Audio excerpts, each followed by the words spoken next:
Welcome into Celtics post-game live presented by your New England Ford dealers and Ford trucks. Chris Mannix, Perk, Amina Smith here with you. And the Celtics lose this one to the Detroit Pistons, 112-111. Not the outcome that at least I thought. I don't think any of us thought that would happen in this game. And the Celtics, they snapped their 9-game winning streak.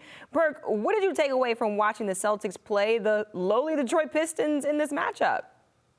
Well, you know what? It's okay. I don't want people to overreact to this loss. I mean, it was the last game before the All-Star break, coming in off a back-to-back. You're missing 2 starters. The Pistons at home, well-rested, and the Pistons play hard. The only thing I fought the Celtics on is that they gave them life, in the first half, and they let them feel that they could play with them. And that's what happens. When you feel like you can compete with this team and get what you want, all of a sudden you give hope to a Piston team that's been struggling. But they played hard. The Celtics were coming off a back-to-back, and mentally it's hard to stay focused when it's the last game going into All-Star break. No, Perk. No. We don't let them off the hook quite that easily. I mean, well-rested, yeah, they technically played last night, but, did the starters play after midway through the third quarter? They were out. The Pistons, yes, well-rested, but that's the worst team in basketball that was well-rested. This is bad because at the end of the season, the middle of the pack in the Eastern Conference playoff bracket is probably going to be settled, differentiated by 1 game. And you're going to look back at this game, just like you look back at that Minnesota debacle and the loss to the Zombie Suns at home early in the season as the kind of games you kick yourself for. So, no, this team didn't show up physically, and they were out-muscled by an inferior Detroit Pistons team. Yeah, no, Chris, listen, I'm not disagreeing with you, but I'm telling you, as a former player, I'm telling you what a mindset is at. And we heard Ime Udoka saying, we're getting ready for the All-Star break, getting ready to have a mental break. And sometimes you tend to let your guards down, especially when you're on a 9-game, 10-game winning streak, whatever the Celtics were on. You let your guards down coming off a big win. I didn't see it happen too many times. And so what ended up happening is next thing you know, you get late into the fourth quarter and you're in a dogfight. Let's not act like the Pistons haven't hung with the Celtics before in the half, this same Piston team. I mean, it just happened, and we have to give them credit. They made some tough shots, man. I mean, just think about it. Bay, that jumper that he hit with the time running out, they made some tough shots, Chris. And look, I'm the last person to be soft on the Celtics, but I do realize the circumstances. You're right, but Perk, the Pistons played like a team that just wanted it more. And they're going in the All-Star break, too. They wanted this game more. They were more physical. Marvin Bagley, freed from the exile that was Sacramento. He made the most of his opportunities that he was out there. Saddiq Bey, who now I think wears the cape of Celtics killer because of the kind of games he's had against them. Cade Cunningham was excellent for this team. I mean, look, this gave me PTSD, Perk, of what we saw early in the season, which was a team that had trouble executing late in the fourth quarter. An 8-point lead at one point with a few minutes left in this game, coughed that up. Defense, this was a team that since January 1st was the number 1 team in the NBA in a variety of different defensive categories. The Pistons shot 47% from the field and 50+% from three-point range. A Pistons team that is horrible in every offensive category. So I just hope, Perk, that at the end of the season, we're not sitting back looking up at Brooklyn or Philadelphia in the standings and separated by half a game and thinking, boy, I wish we beat that Pistons team before the All-Star break. Perkins speaks. You know what, Chris and Amina, you know what? I'm going to tell y'all this. It's okay. It's okay. It's only okay. You know why? Because hopefully they come back after the All-Star break with a sense of urgency and being hungry. You know what I mean? Hopefully this was a humbling situation for the Celtics. But I just still believe that, I'm going to give them the benefit of the doubt. I know it's not a long plane ride, but they still probably didn't get into their beds until about 2 o'clock this morning, still and all, and things to that nature. So at the end of the day, this still is the NBA. And I said this in the pregame. It is hard to win in this league. Everybody is a professional. How did Perk become Robin Williams in Good Will Hunting? It's not your fault. It's not your fault. No. will say No. it makes sense though what Perk is saying, the back-to-back, but then also going into the All-Star break and just being a little bit mentally exhausted at this point in the season. Okay. Yeah, Chris, listen, you know how I feel, but I'm watching this game and I'm saying the Pistons were doing things uncharacteristic. Like I'm watching a big fella down low throw up bank shots off the glass that looked like he was throwing them up with his eyes closed. And I'm like, at some point, like, it's nothing you could actually do about that. You know, it was Grant Williams, who had been ice cold throughout the last 3 or 4 weeks from three-point line. All of a sudden tonight, he decides to get hot. It's like I was watching some of the film that probably they was going through as far as the breakdowns or whatever the case may be, know your personnel, and guys were just having out-of-body experiences tonight, but they still had a chance to win the game. Yeah, definitely had a chance to win this one. All right, let's send it out to Abby Chin, who's with Ime Udoka right now. The streak ends, but not for lack of effort. What made the difference tonight? Their physicality hurt us. It's a team that plays aggressively, fouls a lot, grabs a lot, holds a lot, and we didn't seem to play through it.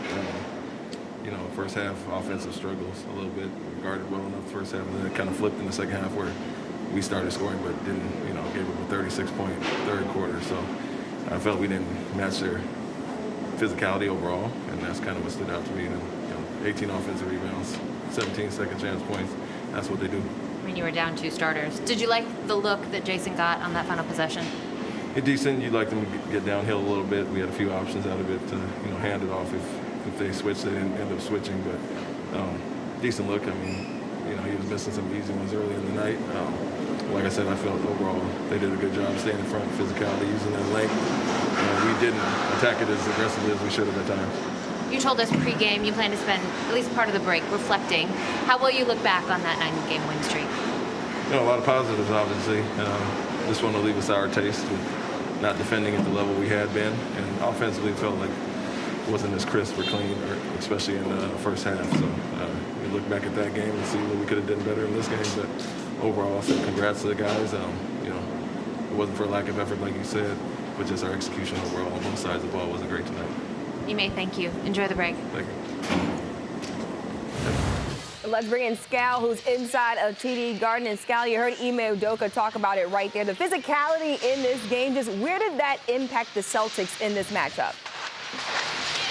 Oh, like I'm with Perk all the way on this one. Outer body experiences for the Detroit Pistons. They brought it level. They shot the ball well from 3.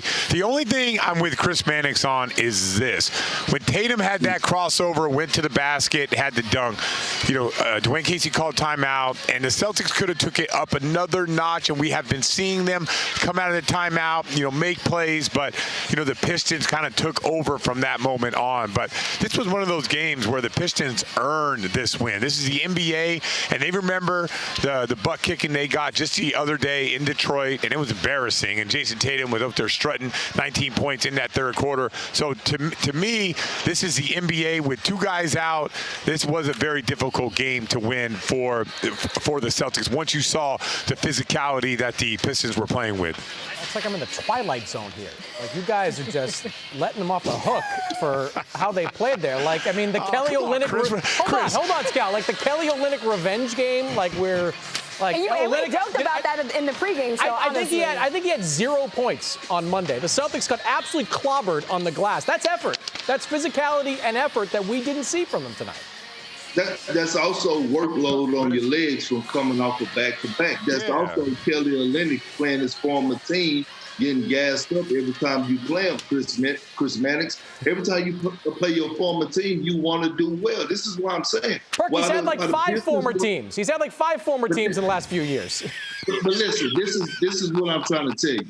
While the Pistons were in their beds by 11 o'clock, the Celtics were probably just getting on the plane from Philadelphia.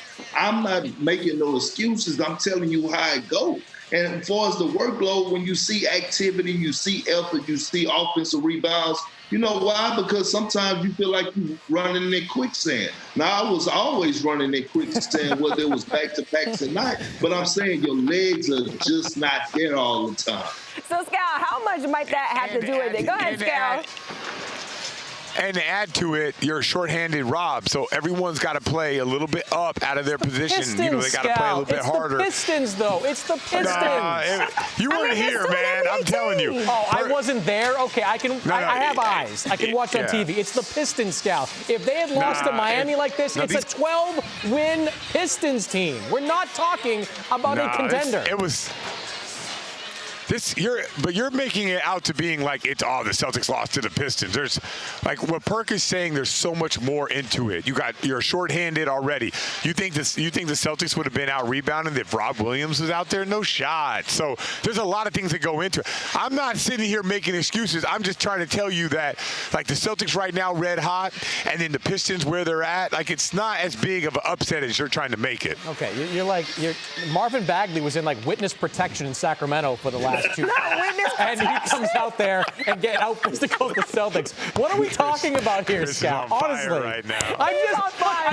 Scout, and Perk. Listen, Scout and Perk, you make great points about the travel stuff. I get all that, but I just keep going back to this. At the end of the season, we're going to look at games like this and Minnesota and that one against the Zombie Suns and be like, oh God, if we just had one of those games, we might avoid the play-in. If we just had one of those games, we might get home court advantage in the first round of the playoffs. To not come out with that kind of energy and to match the intensity of Detroit, that bothers me. Listen, I'm just telling you, being here, the Pistons, they were on a mission from the start, and the Celtics were not. They just played a team a week ago, and they smacked Detroit them, on a and now mission. they're What are we doing here? Easy. Detroit is on a mission. The Pistons are on a mission. Amina, go to break. Amina, I'm not going to lie to you. Mannix is very stressed out. The Pistons are a team on a mission. I give up. I'm going to pull a Scout. Leaving the set. I'm going to walk off. All right? Leaving the set. All right, let's take a break here on Celtics Post Game Live. You see that final score, 112-111. The Celtics fall to the Pistons.